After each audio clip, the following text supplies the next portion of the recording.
Hello and welcome to Demand Delivered. I'm Alex Jonathan Brown, Senior Content Strategist here at Iron Horse, and I'm joined by our esteemed leader, Uzair Data, Hello, CEO at hello. Today we are taking your questions and talking largely about content syndication. So without any further ado, let's go ahead and hop in. Our first question, Uzair, is from Heather. What are the best steps to take to nurture content syndication leads? And then what does a good nurture look like? Yeah, I think it's a great question. And I think it starts to me, all starts with a very simple first step, which we almost always neglect to do and get ahead, which is defining the conversation arc for the person we're trying to nurture. So if I'm nurturing you as a content strategist, Alex, I want to ensure that I understand who you are, what your needs are. If I'm selling you something, how would I want to talk to you about it?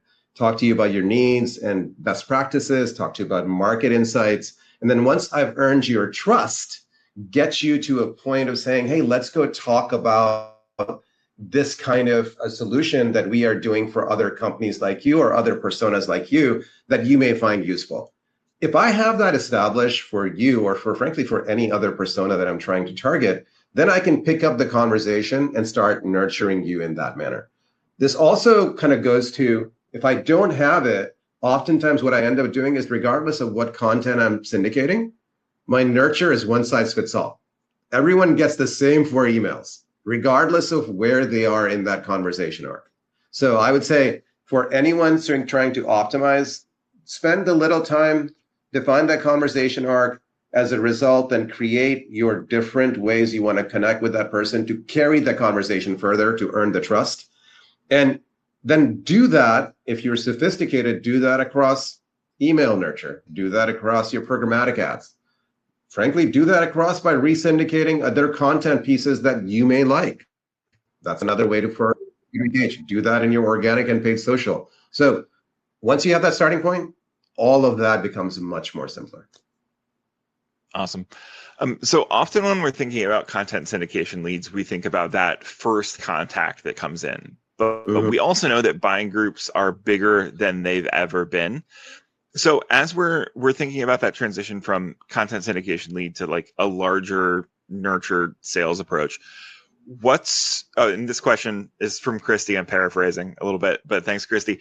What's the right balance and kind of setup for all of those different members of the buying team? Should I be treating everyone equally? Are there people that can wait until kind of closer to sale for me to really think about them? Yeah, it's a great question. And I'd preface that by when we talk to our customers, the one thing that paralyzes them is the size of the buying team. You know, Forresters and Gartners of the world every year publish, oh my God, the buying team is growing. And it used to be 3 people, and then it was 7, now it's 10, now it's 15. Oh my goodness. And then as a result, you go, I have no idea. I don't have the content, I don't have the media dollars, I don't have the resources to talk to all of them. That's okay, because you don't need to talk to all of them. You know, just because my buying team is, say, 7 or 10, there may be 2 or 3 key personas that are most important for me to engage with to start the conversation. It may be, if I'm selling a technology solution, it may be my head of engineering, it may be my head of infrastructure, it may be my CIO, it may be the director of development. It could be whoever you want to talk to. And you start there. So you start with where do I go? And then there may be members on that team that you never market to. Allah, you may not market to a procurement person. You may not market to a governance and privacy person. That doesn't mean that you don't have potential documents or content ready for them to give them at a later point in your buying cycle, because they need a security checklist. They need your GDPR and CCPA information. You have that information to give them, but you're not marketing them. So simplify your strategy to people you think matter at the early stage of the conversation. Start there. And over time, if you need to add more personas to your marketing approach, you add, but otherwise sort of start small and be persistent. Thanks again, Christy, for that question. Up next, we've got a question from Jane. And again, I'll paraphrase a little bit. But so we got a content syndication lead that comes in. They downloaded our thing. Everybody's very excited. But we know that content recall is its own problem. Of a lot of times those files end up somewhere and we don't necessarily look at them right away. So this is Jane's actual question. What are some specific steps we can take to improve content recall and, importantly, bring leads back to our domains? Yeah, I love that question. So the number one reason that people don't like content syndication, or their number one complaint, is I did content syndication, I did it to my target accounts, I did it to my target personas, I got the lead, super awesome, and I sent it to my sales team, and they called them and said, "Hello, Alex, you downloaded this asset." And you go, "Huh? What? Who are you? Why are you calling me? I don't remember doing that." That recall connect is not there. So now let's dissect why it's not there. Majority, I'd say over 95% of the content syndication vendors buy from a dozen providers, or maybe 15 to 20 providers of databases. Maybe there's more than that. Maybe there's 50 to 100 providers, for if you aggregate everything, who then take that information, and those providers either have databases of contacts they've built in, they have newsletters that they have built over time, and you go to them and say, "Here's my target account list. Can you fulfill my order?" And they say, "Yes, sir, we can do that." They take that, and then they either use their call centers, or they do use their email domains. And the dirty little secret of email domains is they use all these hundreds of thousands of random domain names to send email to you so that you don't get spammed. And as a result, an example is we were working with one vendor who literally had the initial email that came in and the landing page that came in was one domain. We were syndicating a webinar. Because it was a webinar, they went to some other third-party domain for the webinar.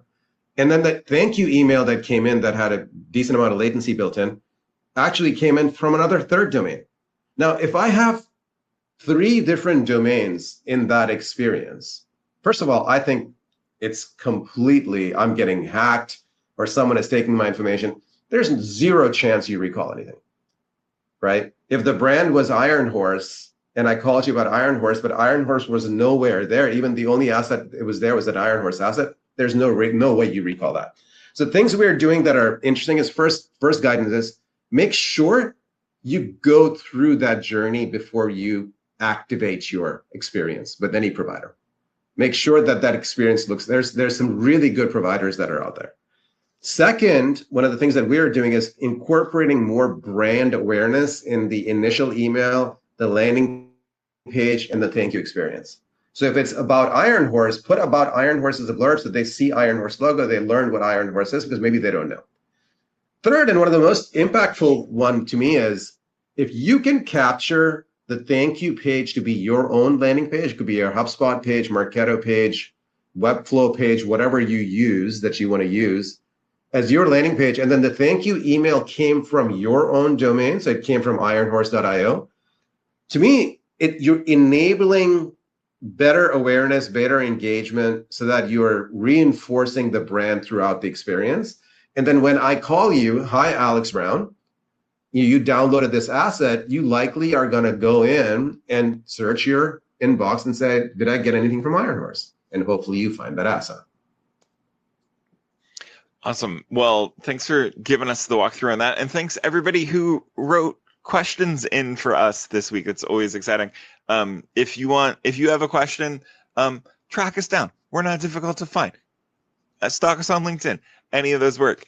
But until we do this again, Uzair, thanks again for your time.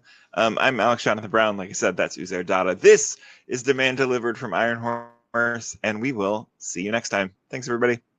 Thank you.